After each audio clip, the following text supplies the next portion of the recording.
Hey everyone, and welcome back to the channel. So today, let's take a look at the all-new 2026 Audi A6. This is a Premium Plus.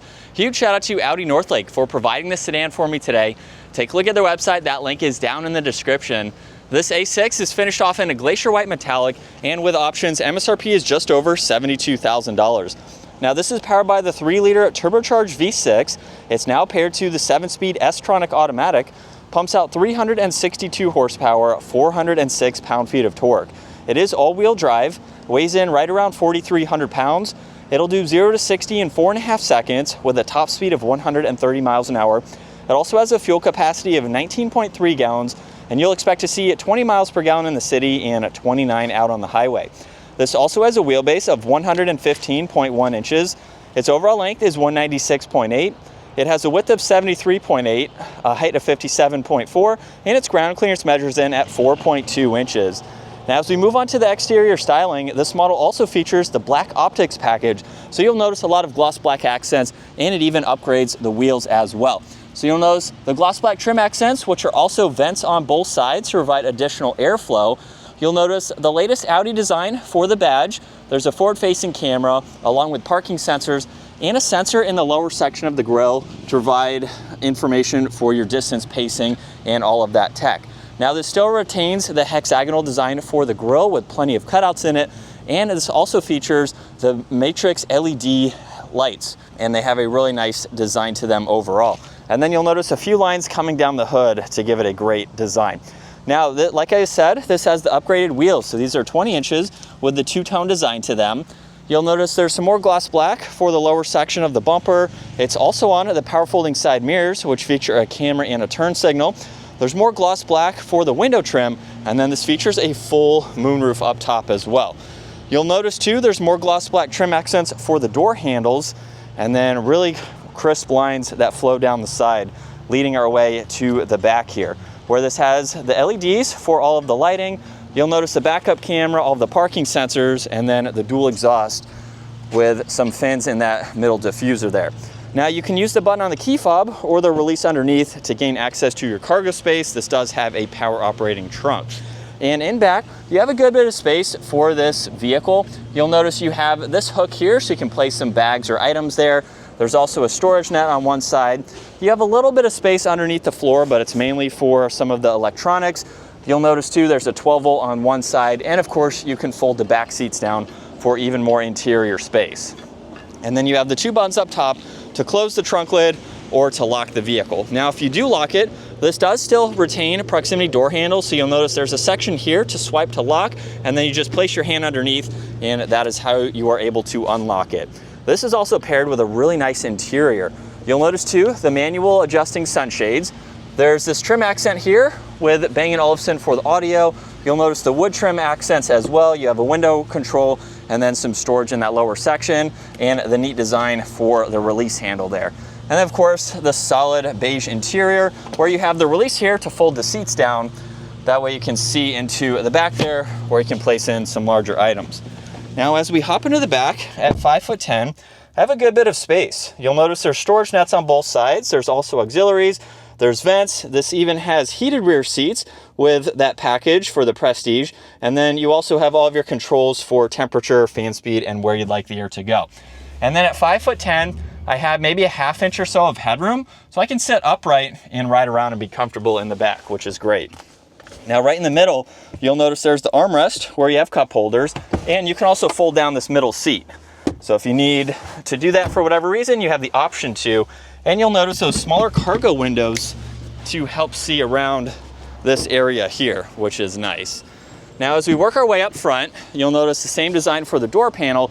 However, this has this panel here. You can go through lock and unlock your headlight adjustments. There's the side mirror adjustments, so you can adjust them and fold them, memory seating controls, child lockouts, and then your window controls and trunk release underneath that. So it's laid out incredibly well, easy to use. And then of course you have the same design for the seats. They are automatic, so all those controls are down on the side. And then as we hop in, this has a leather steering wheel with these silver brushed accents. There's no spokes in the lower section, so it gives it a cool look. Now let's start this up where we have the all-new infotainment and gauge cluster screen. So this is new for the 2026 year models from Audi. And as we start off with the gauge cluster here, you have a good bit that you can go through. And you'll notice that you can go through everything using the controls on the left side of the steering wheel. So you'll notice there's a view button. You also have these controls to go left and right, up and down.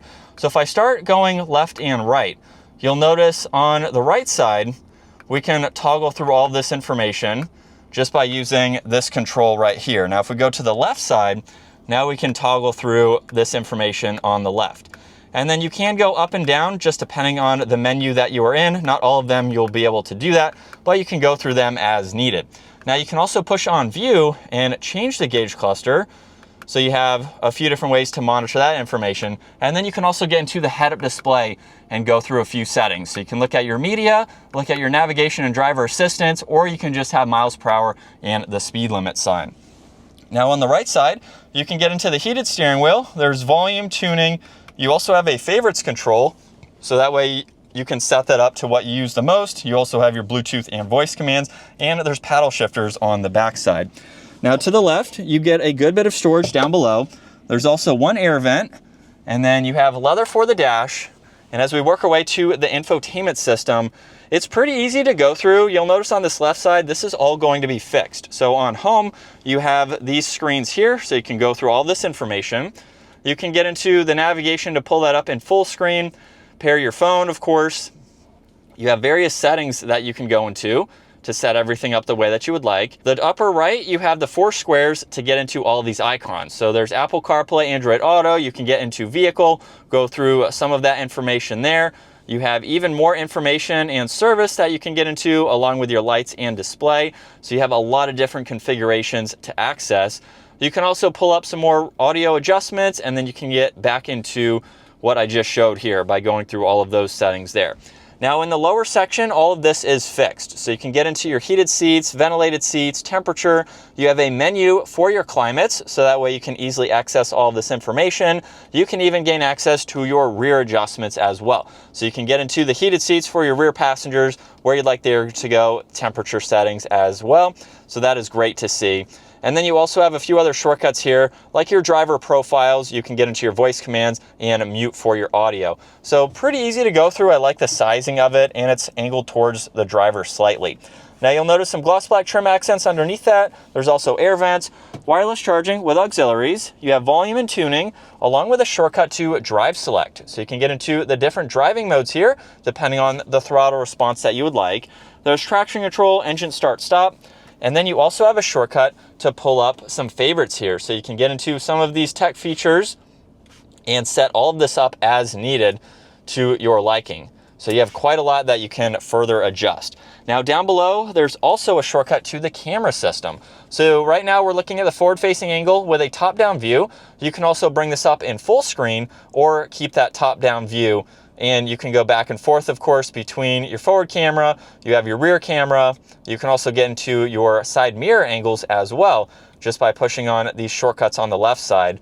So quite a lot of visibility. This is how you put it into reverse to pull up that camera system, and then you have drive and sport mode to use the paddle shifters. There's cup holders next to that. You get a little bit of storage in the armrest, and then a locking glove box. You'll notice more piano black for that passenger side. You get garage door buttons, and then there's adjustments for the sunroof here. So you can't open it, but you'll notice I can actually open or close it technically with the controls here. So if you can see that line going across, if you want to block out the sun, you can do that. Or as you can tell, you can easily see that tree there. So while it doesn't have an actual sunshade, pretty neat to see that technology in a vehicle like this. And then as you can tell, it's a very easy vehicle to see around. So you have a lot of visibility overall. As we set up behind the wheel now for the latest A6, this is a really nice sedan from Audi. And if you've been following along with Audi, the A6 also featured an e-tron model, which was a fully electric version of this. So with the latest A6 here, we do have that turbo V6, which has plenty of power, and it also has a new transmission. I believe the previous model had an 8-speed, now we have a 7-speed dual clutch, which is a little bit more performance oriented and more fun to use. So let's put it into dynamic, and I have it in the paddle shifters here. So we have the sport settings. Now, this is not a true S model or an RS model from Audi, but it has a good bit of power and it's so smooth and very well refined. So if you want a little bit of performance aspects, but you want a luxury focused sedan, this is a perfect option to go with. Now, I'm not sure if an S version is coming, so an S6 like some of the others. I'm sure Audi will have that at some point. But for now, this is the first one that I've seen in person, and it's definitely nice. Now, as far as its drive goes, we do have a freshly paved road, which is awesome. I do a lot of reviews on this road, and even with some of the bumps, you can't hear anything. There's really no road noise, no wind noise, and it's going to provide you with a very comfortable and smooth ride. Even with a new road like this, it's definitely a great place to be. Now, with this latest Audi 2, let me address some of the questions and comments that I've seen on previous 26 models, like the S5 that I was able to review a while back. Some of the concerns, this sunroof here having no sunshade. Now, I think it's really neat. Not everyone's going to do this, but I can have the sunshade closed and still have my camera attached up there, so I don't have to have that half open or closed. Again, not everyone's going to do that, but I do think it is a neat piece of technology to see, because you can do this much quicker than having the entire sunshade roll out and roll back. So I already have it completely opened, where you would still have to wait for the sunshade to retract and open. So I think that is some really neat technology to see. Not everyone's a fan of it, not exactly sure why, but other than that, the large screen here, I think it's super easy to use.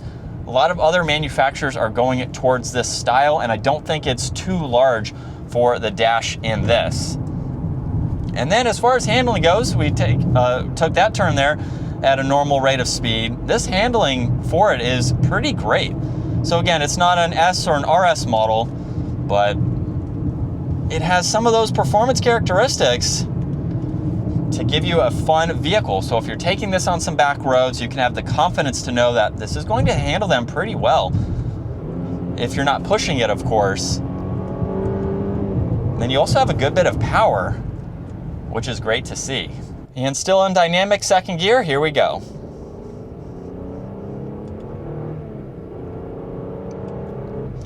And a mild acceleration, we can easily get up to speed. And again, paddles are going to be super responsive with this new transmission. But this is what it's like to be behind the wheel for the 2026 A6. We have a great design for the steering wheel too. Nothing too aggressive for these notches here, but you do have good hand grip on both sides. And then at 5'10", we do have a height adjustable seat. Currently, I have about 3.5 inches of headroom, and this seat can go even further down. So for this smaller size sedan, you could be taller than me and still fit very comfortably in this. I would guess you could be over 6 feet tall and still fit in this, which is really nice to see. But we have all these premium materials. Of course, you don't have to spec it this way with the Premium Plus package. You can go with lower trim levels. You can also get the Prestige, which I haven't been able to see just yet, but that is going to be another trim above this model here. So you have a lot of different ways that you can spec this latest sedan. And as we give it another acceleration here, just a quick one, it's not all that loud. It's not trying to be a loud vehicle like some of the RS models, which is nice, but it has a good healthy grunt for that V6 under a minor acceleration. And I think it's a great driving position. We do have an automatic steering wheel, so you can easily adjust that. And then very minimal controls. I know everyone's also not a huge fan of these latest shifters here, but I think the design behind it is nice because it gives it more of a subtle look, but it can also be more functional as well. For this particular model, not so much the case with the example I'm giving, but with your wireless charging pad here, maybe if you had cup holders in front like the RS3 or the A3, S3 models, having the lack of the gear shifter can give you more space. So even here, maybe just reaching for your water bottles here, you don't have that bulky shifter in your way, so you can easily maneuver items, not a huge deal, but also something that is kind of nice to see. So there is some functionality to it versus having that traditional gear shifter. And I'm not sure in this model if you can get the passenger screen or not. I was able to see that in the S5 that I reviewed. So if you want to take a look at that video, you can see some of the functions here. Without the screen, it's just going to be this piano black here. And then as far as maneuverability goes, that was pretty easy to make a U-turn there. I have also seen in some packages with the A6 in general, you can also get rear wheel steering. So that is a really neat function to see for a smaller vehicle like this. It's not large already, but that will really help in parking lots, parallel parking, and things like that. But that is going to wrap it up for the 2026 A6. Once again, huge shout out to Audi Northlake for providing this for me today. Take a look at their website, give this video a huge thumbs up, and consider smashing that subscribe button so you can stay up to date with our daily uploads. I will see you all in the next video.